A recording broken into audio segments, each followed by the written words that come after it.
जिंदगी में ना कभी कभी ऐसे मोड़ आते हैं जहां खुशी और दर्द दोनों एक साथ दरवाजे पर दस्तक देते हैं। आज की जो कहानी है वो कुछ ऐसी ही है। ये कहानी है जिला कलेक्टर आराध्या सिंह की, जो कई सालों के बाद अपने गांव लौट रही हैं। लेकिन उनकी ये वापसी एक ऐसे सच को सामने लाने वाली है जो हर किसी को हिलाकर रख देगा। तो चलिए कहानी में चलते हैं। ट्रेन सोनपुर स्टेशन पर आकर रुकती है और उससे उतरती हैं आराध्या सिंह। आंखों में एक गजब का आत्मविश्वास, चेहरे पर कामयाबी की चमक, हाथ में सरकारी फाइलें हैं, पर दिल में क्या है? दिल में है अपने बाबूजी शिवनाथ की यादें। वो बस यही सोच रही हैं कि इतने सालों बाद जब वो अपने बाबूजी से मिलेंगी तो उन्हें कितना बड़ा सरप्राइज देंगी। लेकिन जैसे ही वो स्टेशन से बाहर निकलकर सीढ़ियों की तरफ कदम बढ़ाती हैं, उनकी नज़र एक बूढ़े, बहुत ही कमजोर से आदमी पर पड़ती है। हाथ में एक भीख का कटोरा, कपड़े फटे पुराने, बाल बिखरे हुए। और जैसे ही वो आदमी अपना चेहरा ऊपर उठाता है, आराध्या की तो जैसे दुनिया ही रुक जाती है।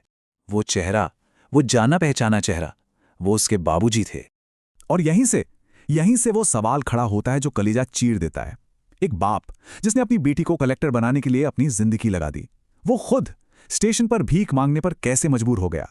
इस कहानी में ना त्याग, दर्द और इंसानियत की ऐसी परतें हैं जिन्हें हम एक एक करके खोलेंगे। जरा सोचिए वो मंजर, स्टेशन की सीढ़ियां और पूरी भीड़ बस एक ही चीज देख रही है। एक जिला कलेक्टर एक भिखारी को गले लगाकर फूट फूट कर रो रही है। ये सिर्फ एक बेटी और बाप का मिलन नहीं था, ये तो जैसे दो अलग अलग दुनियाओं का आमना सामना था। ये जो फर्क है ना, यही इस कहानी का दिल है। एक तरफ देखिए आराध्या, कामयाबी की जीती जागती मिसाल, एक कलेक्टर, और दूसरी तरफ उनके पिता शिवनाथ, जिनके हाथ में एक भीख का कटोरा है। ये एक ही तस्वीर में हमें ये दिखा देता है कि सफलता और उसके लिए चुकाई गई कीमत के बीच कितनी कितनी गहरी खाई हो सकती है। आराध्या के आंसू थम ही नहीं रहे थे। उसकी आवाज में दर्द था, हैरानी थी, गुस्सा था, सब कुछ मिला हुआ था। वो बस एक ही सवाल पूछ रही थी, बाबूजी, आपने मुझे बताया क्यों नहीं? आखिर आपके साथ ये सब कैसे हो गया? और फिर शिवनाथ सिंह ने अपनी खामोशी तोड़ी। उन्होंने उन बीते हुए सालों की वो दर्दनाक कहानी सुनानी शुरू की जो उन्होंने अपने सीने में दबा रखी थी। ये कहानी थी एक पिता के उस बलिदान की जो उसने अपनी बेटी के सपनों को जिंदा रखने के लिए दिया था। ये कोई एक दिन की बात नहीं थी, ये तो एक के बाद एक मुसीबतों का पहाड़ था जो उन पर टूटा। पहले बेटी की पढ़ाई के लिए घर गिरवी रख दिया, फिर ईंट के भट्टे पर काम करते हुए पैर में ऐसी चोट लगी कि काम ही छूट गया। ऊपर से गांव वालों के ताने, और आखिर में जब साहूकार का कर्ज नहीं चुका पाए तो घर भी हाथ से चला गया। अब उनके पास स्टेशन पर भीख मांगने के अलावा कोई कोई रास्ता ही नहीं बचा था। और जब आराध्या ने पूछा कि आपने मुझे ये सब बताया क्यों नहीं, तो उनके पिता का जो जवाब था वो सच में दिल तोड़ देने वाला था। उन्होंने बस इतना कहा, अगर मैं तुम्हें बताता तो तुम शायद अपने सपनों से समझौता कर लेती, और मैं ये कभी नहीं चाहता था। सोचिए, एक पिता का प्यार कितना निस्वार्थ हो सकता है। तो चलिए अब वापस आज के उस पल में लौटते हैं, स्टेशन पर। सारा सच जानने के बाद आराध्या ने एक पल भी बर्बाद नहीं किया। अब एक बेटी की बारी थी अपने पिता का खोया हुआ सम्मान वापस दिलाने की। यहां पर ना दो अलग अलग सोच का टकराव साफ दिखता है। पिता को डर था, लोग क्या कहेंगे, तुम एक कलेक्टर हो। उन्हें अपनी बेटी की इज्जत की चिंता थी। लेकिन आराध्या का इरादा एकदम पक्का था। उसके लिए समाज की सोच से कहीं ज्यादा जरूरी उसके पिता का सम्मान था। और फिर आराध्या ने वो किया जो शायद वहां खड़े हर शख्स को हमेशा याद रहेगा।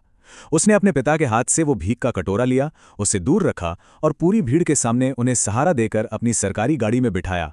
ये सिर्फ एक बेटी का प्यार नहीं था, ये एक कलेक्टर का अपने पिता को पूरी दुनिया के सामने दिया गया सम्मान था। आराध्या ने तय किया कि वो सीधे अपने गांव जाएगी, किसी से बदला लेने के लिए नहीं, बल्कि उन लोगों को ये दिखाने के लिए कि जिस बाप का उन्होंने मजाक उड़ाया था, उसी के त्याग ने आज इस कलेक्टर को बनाया है। जब वो सरकारी गाड़ी गांव की धूल भरी सड़कों पर पहुंची तो सब हैरान रह गए।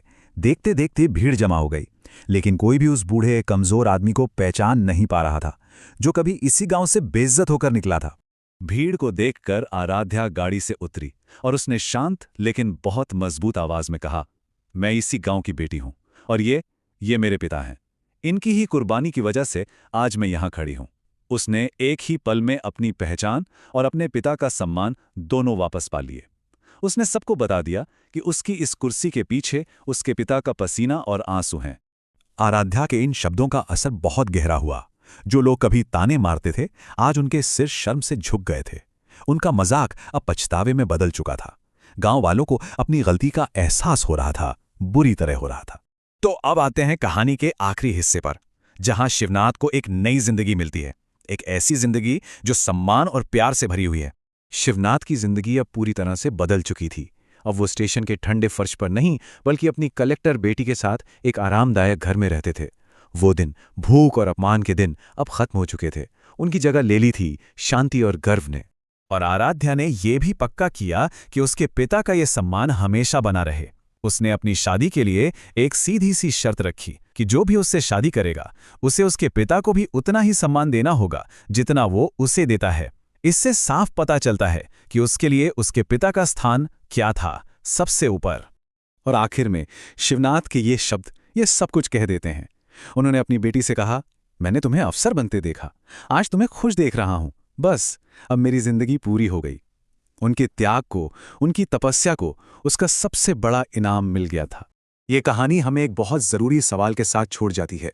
हम सब कामयाबी का जश्न तो मनाते हैं, उसे सलाम करते हैं, लेकिन क्या हम कभी उन गुमनाम बलिदानों को देखते हैं जो उस कामयाबी की नींव में छिपे होते हैं? शायद असली सम्मान नतीजों का नहीं, बल्कि उस मुश्किल सफर और उस संघर्ष का होना चाहिए।